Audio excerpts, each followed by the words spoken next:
Tommy Smith, Statue de la Liberté, né en 1944.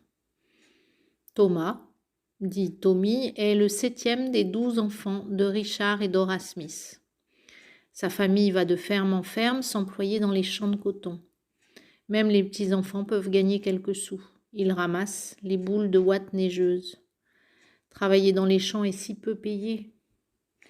Pour manger, on se débrouille, on chasse, on pêche. La vie est dure au Texas pour les familles ouvrières et spécialement pour les familles afro-américaines. Richard veut une vie meilleure pour les siens. Allez hop, tout le monde dans le vieux camion est en route pour la Californie. Tommy n'est pas inquiet, Dieu veillera sur eux. Il l'a sauvé de la pneumonie quand il n'était encore qu'un bébé. Et c'est à lui qu'il doit son don pour la course. En Californie, on trouve du travail facilement, mais non, la vie n'est pas meilleure. Pas pour les Noirs. Ils n'ont pas plus de droits ici qu'ailleurs.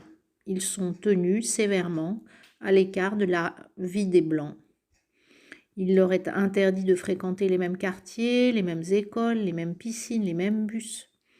Partout la ségrégation, partout la discrimination. Tommy a souvent l'impression d'être assis à l'écart du monde et de regarder les Blancs mener leur vie facile.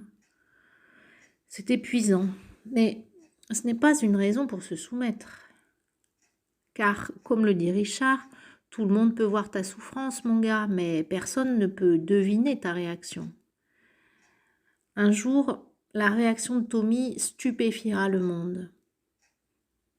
Détenteur de 13 records du monde à 23 ans, Tommy Smith remporte la médaille d'or du 200 mètres aux Jeux olympiques de Mexico en 1968.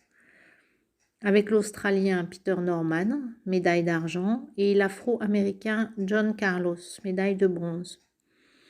Il monte sur le podium. Devant les caméras de télévision du monde entier, Smith et Carlos baissent la tête et lèvent leurs poings gantés de noir en signe de protestation contre la discrimination raciale. À côté d'eux, Norman s'associe à leur combat en portant un badge de solidarité. L'Amérique raciste se venge, les deux hommes sont interdits de compétition et menacés de mort. En Australie, Norman est mis à l'écart par les autorités sportives. Tommy Smith deviendra entraîneur et professeur d'université. Les trois hommes sont restés amis toute leur vie.